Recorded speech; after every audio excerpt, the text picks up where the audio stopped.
Hello guys, welcome to all in competitive education centre. आज के इस सेशन में हम लोग डिस्कस करने वाले हैं CSPHCL डाटा एंट्री ऑपरेटर को जो 8 जनवरी को थर्ड शिफ्ट में एग्जाम हुए हैं उसके प्रश्नों को डिस्कस करेंगे। छत्तीसगढ़ के ये प्रश्न हैं और हाँ, जिन्होंने अभी तक इसके पहले के क्वेश्चंस नहीं देखे हैं वो भी प्लेलिस्ट में आपको मिल जाएंगे। साथ ही साथ प्रीवियस ईयर्स में जो 2019 में प्रश्न आए हुए हैं उनका भी वीडियो सीरीज़ हमारे इसी चैनल के प्लेलिस्ट में मिल जाएगा, तो उसको भी आप जरूर से जाकर देखिएगा। और जिन्होंने अभी तक चैनल को सब्सक्राइब नहीं किया है, चैनल को सब्सक्राइब कर लीजिएगा। नए नए नोटिफिकेशन के लिए बेल आइकन को जरूर दबाइएगा।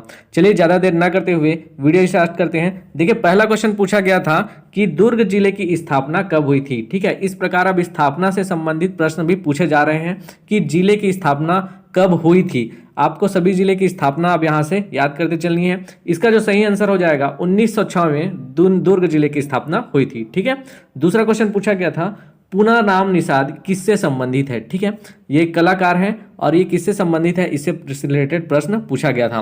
तो इसका जो सही आंसर है ये पंडवानी से संबंधित है। ठीक है, जो पुनाराम निषाद जी हैं जिनका निधन हो चुका है वो पंडवानी से संबंधित है। और इनके अतिरिक्त आपने नाम सुना होगा तीजन बाई जी का। ठीक है, तीजन बाई ये भी पंडवानी से संबंधित है, याद रखिएगा।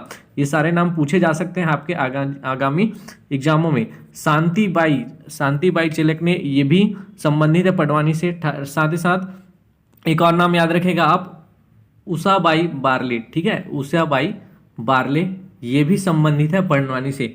इसके अतिरिक्त आपके झाड़ू राम देवांगन जो कि पंडवानी के पितामह कहे जाते हैं वो भी पंडवानी से ही संबंधित है। ठीक है, रितु वर्मा ये भी नाम आप याद रखिएगा, ये भी पंडवानी से संबंधित है। तो इतने सारे नाम आपको याद रखते चलने हैं ताकि आगामी एग्जाम में अगर इस टाइप से प्रश्न बनता है तो आप उसको जरूर से बना सकें। फिर नेक्स्ट क्वेश्चन पूछा गया था छत्तीसगढ़ की सबसे लंबी नदी कौन सी है। आप सभी को इसका आंसर ये याद होगा कि महानदी जो है छत्तीसगढ़ की सबसे लंबी नदी है। देखिए, यहीं पर अगर पूछा जाता है कि छत्तीसगढ़ में बहने वाली सबसे लंबी नदी कौन सी है तो इसका जो सही आंसर हो जाएगा शिवनाथ हो जाता। लेकिन यहाँ पर छत्तीसगढ़ की सबसे लंबी पूछा गया है तो इसका जो सही आंसर है महानदी हो जाएगा। महानदी की लंबाई आपको याद रखनी है क्योंकि अब पूछा जा सकता है 851 किलोमीटर इसकी कुल लंबाई है, जिसमें से अगर छत्तीसगढ़ में बात करें तो इसकी लंबाई 286 किलोमीटर है। ठीक है, साथ ही और क्या पूछा जा सकता है, इसमें से आपको पूछा जा सकता है कि इसका उद्गम कहाँ से होता है तो नगरी तहसील में सिहावा पर्वत से होता है। ठीक है, धमतरी जिले में एक तहसील है नगरी, वहीं पर सिहावा पर्वत स्थित है, यहीं से महानदी का उद्गम होता है। इसका विसर्जन जो है कटक के पास उड़ीसा में होता है। ठीक है, तो ये सारी फैक्ट्स आपको याद रखना है। महानदी में ही हीराकुंड बांध बनाया गया है, ये भी चीज आपको याद रखनी है। फिर नेक्स्ट क्वेश्चन पूछा गया था बस्तर जिले की सबसे लंबी नदी कौन सी है। देखिए, इंद्रावती नदी पर इससे पहले भी प्रश्न पूछे जा चुके हैं इसी डाटा एंट्री ऑपरेटर के एग्जाम में ही। अब यहाँ से बस्तर जिले की सबसे लंबी नदी के बारे में पूछ दिया गया है, तो इसका जो सही आंसर है इंद्रावती नदी। इसके बारे में मैंने पहले भी पिछले वीडियो में बताया था कि इंद्रावती नदी को जीवनदायिनी नदी कहा जाता है। ठीक है, बस्तर की जीवनदायिनी नदी कहा जाता है इंद्रावती नदी को। इसकी जो लंबाई है 264 किलोमीटर है और यह गोदावरी नदी की छत्तीसगढ़ से सबसे लंबी सहायक नदी है। यह क्वेश्चन भी पूछा गया है, तो इस टाइप से प्रश्न नदियों से पूछे जा रहे हैं, आप जरूर से इसको देखकर चलिएगा।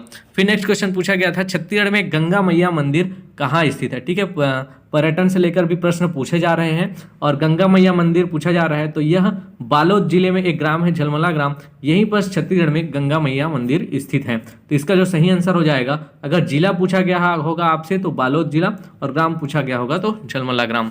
इस प्रकार से आंसर आप यहाँ लिख सकते हैं। नेक्स्ट क्वेश्चन पूछा गया था योजना से संबंधित प्रश्न था, सुखद सहारा योजना किससे संबंधित है। और यहाँ पर आपको ऑप्शन देखने को मिला होगा, जो गरीब और विधवा महिलाएं हैं। ठीक है, गरीब विधवा और परित्यक्त महिलाएं हैं उससे संबंधित यह योजना है। उनको एक प्रकार से छत्तीसगढ़ सरकार द्वारा सहारा देने से संबंधित यह योजना है और इस योजना के तहत 350 रुपए की राशि जो प्रति माह है दी जाती है गरीब विधवा और परित्यक्त महिलाओं को सहारा देने के रूप में। ठीक है, तो बहुत ही इंपॉर्टेंट प्रश्न योजनाओं से संबंधित भी पूछा जा रहा है। सुखद सहारा योजना यहाँ पर पूछा गया था।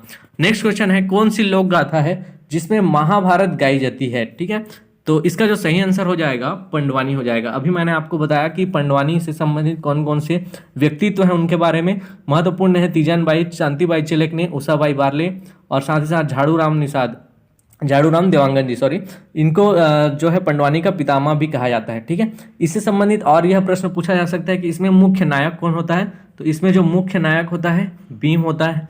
साथ ही साथ मुख्य नायिका कौन होती है, तो द्रौपदी इनकी मुख्य नायिका होती है पंडवानी गायन में, ठीक है, क्योंकि यह महाभारत से संबंधित है तो महाभारत के सभी पात्र इसमें होते हैं, ठीक है। इसमें रागी जो कहलाता है, रागी कौन कहलाता है, इस टाइप से प्रश्न पूछा जा सकता है। तो इसमें जो हुकारू देने वाला व्यक्ति होता है उसे रागी कहते हैं, ठीक है। और इसके रचयिता है सबल सिंह चौहान जी, ठीक है। इसके रचयिता के नाम भी आप याद रखिएगा, पंडवानी के जो रचयिता है सबल सिंह चौहान जी हैं, ठीक है। तो इस प्रकार से प्रश्न पूछे जा रहे हैं। जिनका आगामी शिफ्ट में एग्जाम है वो जरूर से इस प्रकार के प्रश्नों को देखते चलें ताकि आपका जो पेपर है अच्छे से बने, ठीक है।